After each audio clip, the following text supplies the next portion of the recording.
aku gini loh, aku A, aku B, aku C dan seterusnya. Di dalam batin kita, ini kawan udah mulai begini nih. Itu pasti ada. Oh iya. Di circle kita aja, di lingkaran terkecil antara kita aja kan. Konon lagi yang Besar. lingkaran yang lebih besar gitu. Pasti ada lah yang begitu. Iya. Jadi ujung-ujungnya nih emang masalah hati.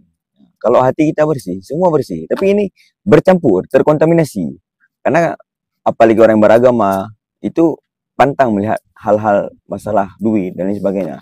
Jadi ketika sudah ditawarkan uang ataupun hal apa yang menurut mereka itu penting bagi mereka, mereka ambil. Biur ya. Betul. Jabatan Karena sekarang karena kan ulama terbagi ya. Ulama masuk dan ulama yang baik. Nah, jadi kita susah membedakan ini ulama baik apa ulama yang tidak baik.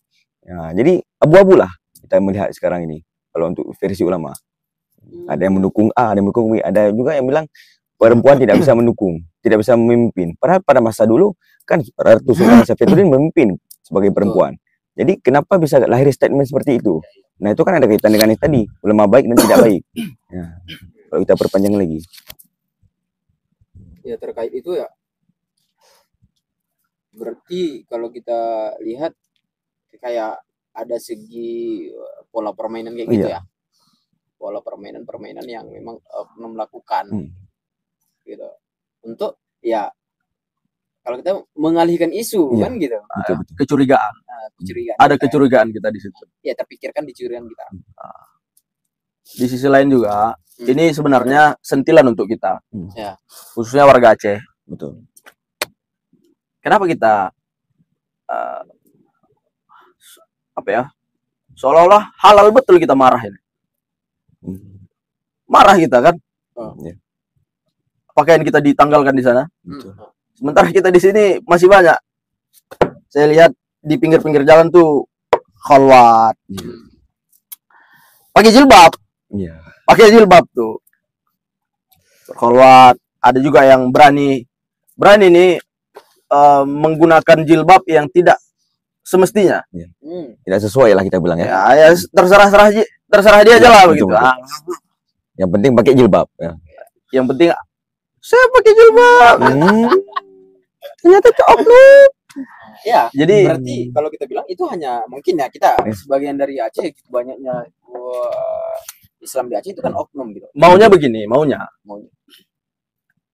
kalau memang kita boleh tersinggung, jilbab kita ditanggalkan, tapi kita juga harus mempertahankan apa yang selama ini sudah kita perjuangkan, konun itu, syariat kita tegakkan. Ya kita bertanggung jawab lah terhadap apa yang kita bangun selama ini kan. Mulai dari diri sendiri. Aku mau pakai jilbab, aku mau negara ini menegakkan hukum syariat Islam, ya kan? Aku mau ini itu dan segala macamnya. Ya bertanggung jawab. Sehingga ketika di luar kita diobrak-abrik, kita berani challenge balik itu. Apa maksud kalian? Betul ya. Ya sentilan juga lah untuk kita gitu. Pukulan untuk kita. Kembali kepada kita bumerang seperti bumerang ya. Iyalah. Tapi kita kan nggak tahu bagaimana adik itu dididik kan gitu. Kita nggak tahu. Yang kita lihat kan hanya oknum-oknum yang memang tidak sesuai dengan menggunakan hijab. Nah, adik itu kita nggak tahu. Latar belakang dia kayak mana kan gitu. Sebab akibatnya. Mana ada seperti saya bilang tadi. Mana tahu beliau itu adalah orang-orang yang memang betul-betul menggunakan hijab dan terkena imbasnya kan gitu. Nah, makanya sehingga kita yang tinggal di Aceh ini merasa wow gitu. Mereka itu berani sekali.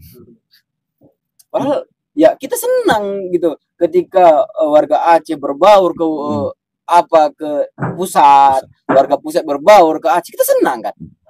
Nggak ada pernah maksudnya. Kalau kita bilang kita sebagai manusia makhluk sosial senang atau berteman. Nah, masa ketika kita berteman harus ada aturan?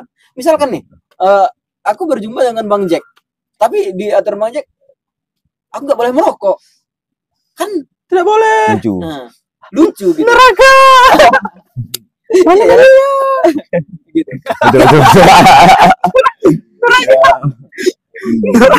Ini udah semakin jauh ya, makin melebar. Ya itulah namanya diskusi mahasiswa kan. Betul. Itu ibarat kayak gitu sebetulnya Bang Jack. Hal-hal kecil lah kita. Berkawan kan gitu. Kita itu berkawan, tapi mau menegakkan benang basah kita sendiri ya. Bayangkan itu, benang saja kalau kita tegakkan itu nggak bisa. Kon lagi yang basah mau kita tegakkan.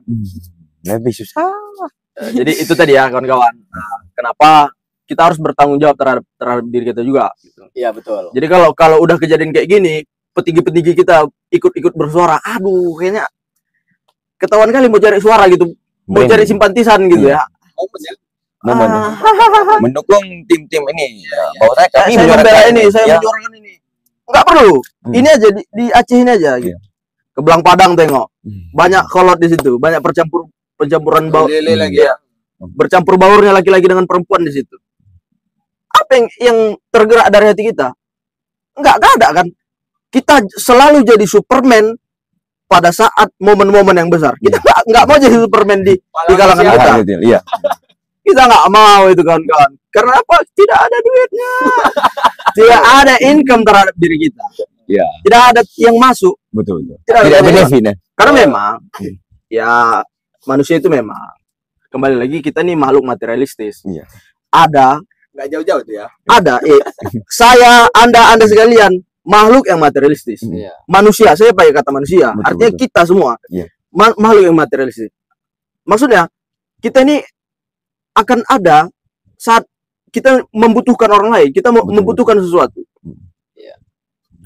Kita akan mencari sesuatu ketika kita butuh. Kalau kita nggak butuh itu kita nggak akan cari. Betul. Amat. Jadi mohon maaf ya para petinggi-petinggi yang ada di Aceh. Anda bersuara pada saat momen-momen seperti ini. Sebenarnya gini, petinggi-petinggi Aceh itu baik. Inilah. Sholat 5 waktu. Betul. Mereka baik sekali membuat lembaga-lembaga ini membantu. Tetapi yang bermain di dalamnya salah penempatan cadangan. Ya, tidak sesuai kapasitas. Dia misalnya contoh jual kelapa, dikasih jual sirup coba. Salah kaprah itu namanya. Contoh kecilnya. Salah buka kelapa nanti. Saya orang Sumatera Utara. Saya orang Sumatera Utara. 2019 saya kemarin.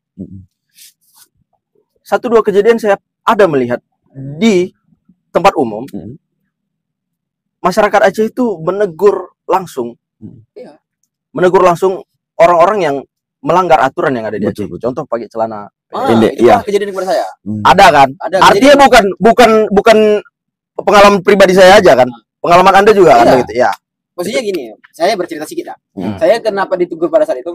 Saya ini kan baru tahun 2020 masuk Aceh.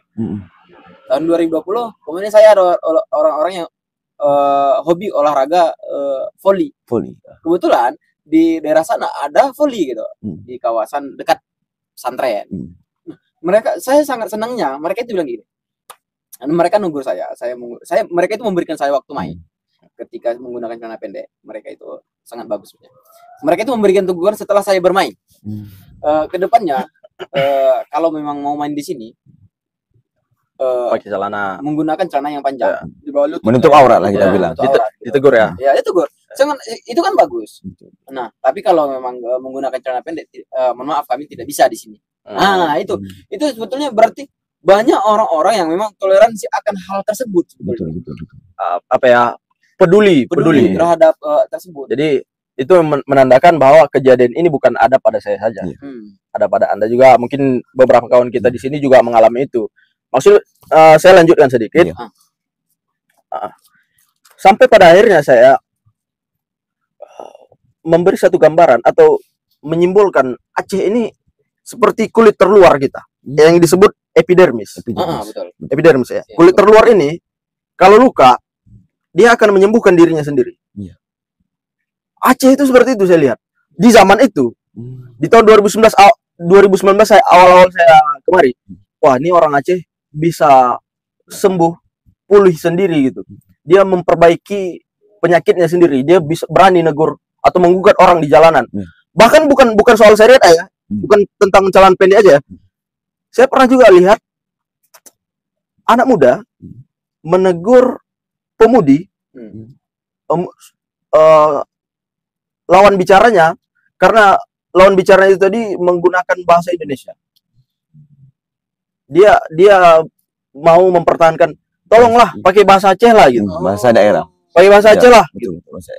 Lalu dijawab pakai bahasa Indonesia sekali kan. Habis itu ditegur lagi, ayo pakai bahasa Aceh lah gitu. Artinya ada kepedulian ini di Aceh ini. Sehingga tapi mereka tidak sungkan untuk menegur itu secara langsung. Yang 5 tahun belakangan itu mulai nggak ada. Yang seharusnya itu kita kembalikan lagi, kita bibit lagi, kita semai lagi kawan-kawan. Mulailah memberanikan diri untuk menegur. Arus atau sirkulasi zaman, sirkulasi budaya yang ada di Aceh ini, baik itu orang-orang luar datang ke Aceh, kita harus bisa memfilter dan kita tunjukkanlah jati diri kita. Kita bertanggung jawab terhadap budaya-budaya kita, terhadap tradisi kita di sini. Tolong sebagai tamu jaga kedaulatan yang ada di Aceh. Jadi jangan sampai kejadian kayak gini kan. Kita udah besar kayak gitu kita baru komentar. Itu semua cari suara, kita ikut, kita ambil andil semua di sini. Seolah-olah kita yang pahlawan, kita lah yang singa podiumnya. Jadi menarik dari statement Bang Jack ini. Iya dong. Kalau tidak menarik itu tidak mungkin saya betul. Saya menarik seperti ini. Menjadi Aceh adalah takdir, ya kan? Tapi merawat Aceh itu menjadi pilihan.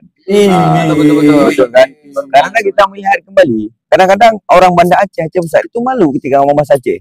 Apalagi ketika pergi kuliah dengan kawan, bisa bahasa Aceh, jangan malu. Itu bagaimana? Kalau dari sekarang sudah seperti itu, bagaimana ke depan anak cucu kita? Jadi ketika saya melihat itu kayak sangat-sangat miris loh. Orang dulu menjaga itu, tapi sekarang dengan mudahnya, alah, apa yang pakai bahasa Aceh? Malu aja bahasa Indonesia. Padahal dulu bahasa Aceh itu bahasa dunia, tapi sekarang entah kemana. Bahasa dunia masih bahasa dunia karena masih dunia. Kemarin baru masuk Google Translate. Dikit-dikit. Boleh dimajukan. Ya walaupun enggak ada baru masuk. Sebetulnya kalau kita dengar ya kalau kita bilang kenapa sih mereka mungkin ya tidak malu gitu, mungkin mengikuti zaman ya. Menurut saya sih sebetulnya enggak, karena kayak gini, saya sendiri kalau balik kampung saya enggak, kalau berjumpa dengan kawasan saya sendiri menggunakan bahasa Indonesia itu hal yang malu loh. Serius, apalagi di sini di circle saya ketika ada mahasiswa dari saya, kalau menggunakan bahasa Indonesia itu agak lucu gitu kan, dibully ya. Kau baru setahun aja tinggal di ibu kota provinsi, pulang-pulang udah lu gua gitu. Karena begini, saya pernah bahas juga itu. Untuk perkara bahasa, saya selalu tentang mempertahankan budaya itu kewajiban, itu tanggung jawab kita masing-masing, tanggung jawab moral kita masing-masing. Mempertahankan budaya, mempertahankan tradisi, mempertahankan agama kita, itu tanggung jawab kita masing-masing. Tapi saat-saat tertentu kita harus kontrol itu. Kontrol. Betul. Kapan itu harus keluar dan kapan itu tidak boleh keluar. Betul. Jadi kalau kita merasa minder, merasa terzolimi atau dibully begitu, nggak apa-apa. Pakai aja bahasa Indonesia. Tapi kalau circle kita ada orang lain ya, pakai bahasa Indonesia. Iyalah, betul. Dikondisikan. Iya, toleransi kita. Ada situasi yang harus kita jaga lah. Kita lihat di situ, kita pertimbangkan di situ. Jadi penempatan ya. Pas circle kita orang Aceh pakai bahasa Aceh. Pertahankan itu. Betul. Jangan hilangkan. Circle kita orang-orang Karu pakai bahasa Karu. Iya betul. Orang Melayu pakai bahasa Melayu. Nah, kalau berjumpa kayak gini pakai bahasa Indonesia. Iya dong. Masa saya pakai bahasa Melayu, Anda pakai bahasa Karu? Sebenarnya bisa. Nanti jadi bahan lawakan kan gitu. Betul. Jadi bahasa Aceh. Sebenarnya gini. Mau ngomongnya ke arah mana, tujuannya kemana kan gitu. Sebenarnya gini, seharusnya menurut saya, apalagi kita yang udah kuliah di Aceh, harusnya bahasa Aceh itu menjadi sebuah pelajaran dalam mata kuliah. Jadi orang ketika pergi ke Aceh, jadi harus bisa bahasa Aceh walaupun dikit-dikit. Nah, jadi ini wacana yang bagus. Wacana yang bagus. Karena sayang kita melihat pada sebuah daerah mereka menerapkan bahasa itu, tetap mempertahankan, tapi kita kayak tetap bahasa Indonesia, padahal kuliah di Aceh, bahasa Aceh tidak belajar. Acu-acu ya. Itulah. Nah, jadi teringat juga nih, aku ngalamin juga kan momen seperti itu. Jadi setiap pulang kampung selalu ada tuh yang nanya, udah bisa bahasa Aceh? Jadi kan suatu acuan. Gitu. Semangat lah kita bilang untuk belajar. Kau di mana? Bumi yang kau bisa. Langit dijunjung kan gitu. Bahkan dampak positifnya itu ketika kita membeli barang. Nah, itu kita alamin tuh. Ketika saya pertama kali kemarin 2019 itu beli kasur. Depan sini. Iya, betul. Ketika menggunakan bahasa Indonesia, itu harganya. Iya. Nah, artinya kan memang mereka berupaya menjaga itu gitu. Berdampak ya. Iya, dampaknya sangat besar memang. Jadi untuk yang tadi jangan merasa minder, kawan-kawan juga jangan merasa minder kalau kita pulang ke kampung terus pakai datang bawa bahasa Indonesia, jangan dibully juga gitu. Karena memang situasi-situasi itu memang memaksa. Karena saya sendiri pernah berselisih hanya gara-gara kata semalam.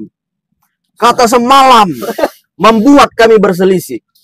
Kenapa? Karena